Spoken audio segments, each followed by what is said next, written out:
Assalamualaikum warahmatullahi wabarakatuh. Halo sahabat kanal pengetahuan Islam. Kali ini kita akan membahas Ibnu Rushd, filosof berkemajuan dan mencerahkan.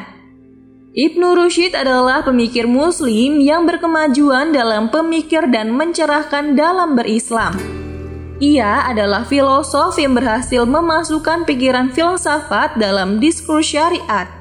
Ia menjembatani perdebatan tentang jima dengan argumentasi filsafati yang memberikan kemudahan dalam istinbat hukum Islam. Ibnu Rushd lahir di Cordoba, Spanyol pada tahun 520 Hijriah atau 1126 Masehi.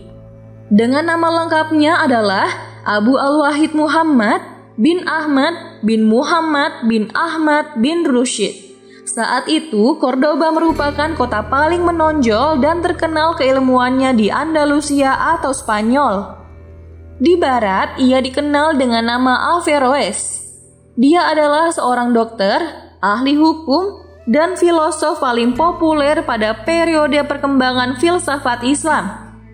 Di samping sebagai yang paling otoritatif sebagai komentator karya-karya Aristoteles, ia juga seorang filosof muslim paling menonjol dalam usahanya mencari persesuaian antara filsafat dan syariat. Ia wafat di Marrakesh atau Maroko pada 9 Safar tahun 595 Hijriah. Ibnu Rushd tumbuh di tengah keluarga terhormat dan memiliki tradisi keilmuan yang kuat. Ayah dan kakeknya pernah menjadi kepala pengadilan di Andalusia. Ia sendiri pernah menduduki beberapa jabatan, antara lain sebagai Qadli atau hakim di Sevilla dan sebagai Qadli al-Qudlat atau hakim agung di Cordoba. Sejak kecil, ia mempelajari Al-Quran, tafsir, hadis, fikih, dan sastra Arab. Setelah dewasa, orientasinya tertuju pada ilmu. Ia mendalami matematika, fisika, astronomi, logika, filsafat, dan ilmu kedokteran. Wajar jika kemudian ia dikenal sebagai ahli dalam berbagai cabang ilmu.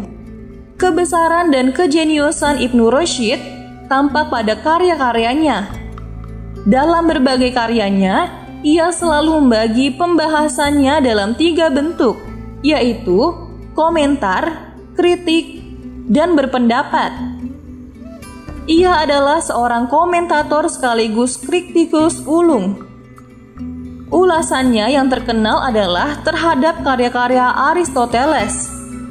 Ia tidak semata-mata memberi komentar, tetapi juga menambahkan pandangannya sendiri.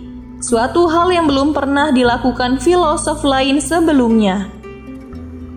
Kritik dan komentarnya itulah yang menjadikannya terkenal di Eropa.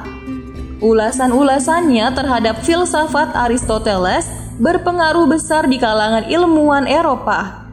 Popularitas Ibnu Rushd memuncak pada masa Khalifah Abu Yaqub Yusuf bin Abdul Mu'min. Kedudukannya begitu agung di sisi khalifah. Kedudukannya semakin meningkat setelah Khalifah Al-Mansur Abu Yusuf Yaqub menggantikan ayahnya. Sayangnya, selang tak begitu lama, timbul kecurigaan terhadap Ibnu Rushd dan akidahnya. Hal ini merupakan awal dari rentetan fitnah dan hukuman buang baginya. Ia dipenjara di kota Alisana atau Lucena, Spanyol, tempat pembuangan orang-orang yang akidah serta pemikirannya mengganggu ketentraman negara. Hal yang tentunya menyakitkan hatinya adalah perintah untuk membakar semua bukunya. Masyarakat dilarang mempelajari selain yang bersifat pengetahuan murni seperti kedokteran, matematika, dan astronomi. Kemudian ia diasingkan ke Marrakesh. Ia meninggal dan dimakamkan. 3 bulan kemudian jenazahnya dipindahkan ke Cordoba.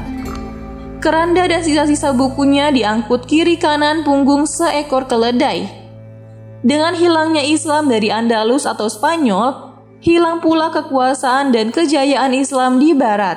Ibnu Rushd menulis tak kurang dari 50 judul buku dari berbagai disiplin ilmu. Di antara karya-karyanya ada yang hasil karyanya sendiri dan ada juga yang berupa ulasan terhadap karya Aristoteles. Di antara karya-karyanya yang paling mencerahkan adalah Faslul Maqal fi ma baina al-hikmati wa syariat min al-isal. Dalam karya ini, ia memunculkan teori tentang harmoni atau perpaduan agama dan filsafat. Ia menawarkan satu pandangan baru yang sama sekali orisinil dan rasional. Ia berusaha mengharmoniskan agama dan filsafat. Menurutnya, filsafat tidak bertentangan dengan agama. Fungsi filsafat tidak lain hanyalah untuk memikirkan yang maujud atau lahiriah agar membawa kepada ma'rifatullah. Semoga kisah-kisah ini dapat menambah pengetahuan kita tentang Islam. Wassalamualaikum warahmatullahi wabarakatuh.